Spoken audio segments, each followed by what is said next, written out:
What's up, Ragin Nation? How's it going? This is Alex, you watching the Ragin Nation show. This is just a web series where we're talking about all things that matter to me in the world of movies.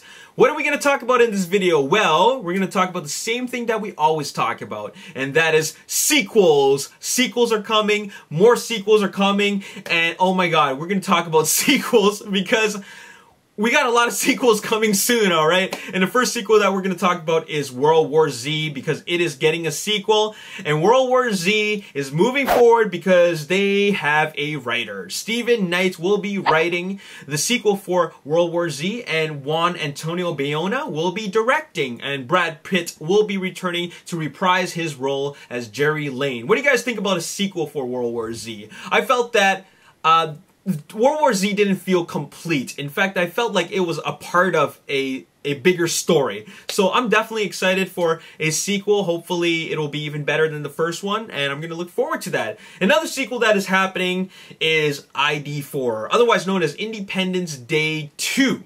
Alright, there's a sequel happening for Independence Day 2, and it will be directed by the original director, Roland Emmerich. And what's happening, or what's not happening, is that Will Smith is not coming back. But it's still happening regardless, and they have a rewrite going on from writer Carter Blanchard. Now, rewrites aren't always a good thing. It usually symbolizes or signals or rather tells us that something's wrong with the original script.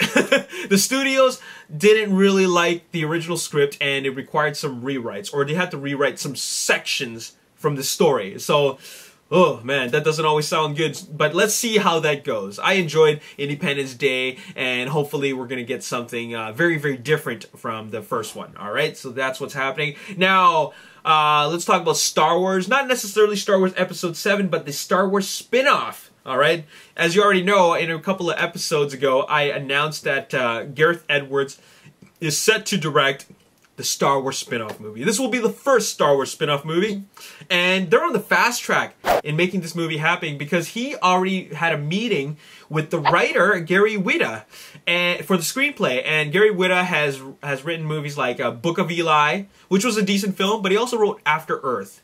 And I never even bothered to watch that. A lot of bad reviews. I hope that it's going to be a good movie, okay, the Star Wars spin-off. And they were seen in a photo where they're standing in front of Darth Vader, alright?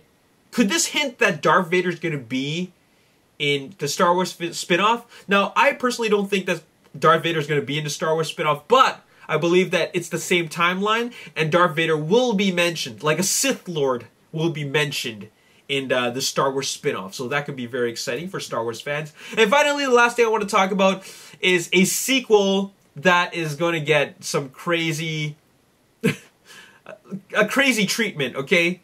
James Cameron, as you already know, is going to be shooting 3 Avatar films, okay? But it turns out he's going to be shooting them back to back. Okay? What that means is that after he's done filming Avatar 2, he's going to film Avatar 3. After Avatar 3, he's going to film Avatar 4. Okay? All 3 of these films are going to be released consecutively from year to year to year. 2016 is Avatar 2. 2017 is Avatar 3. 2018 is Avatar 4. Alright? He's probably going to be filming it for a year, or maybe a little bit over a year. Now, they have a good 2 years to work on this movie, or at least the first sequel.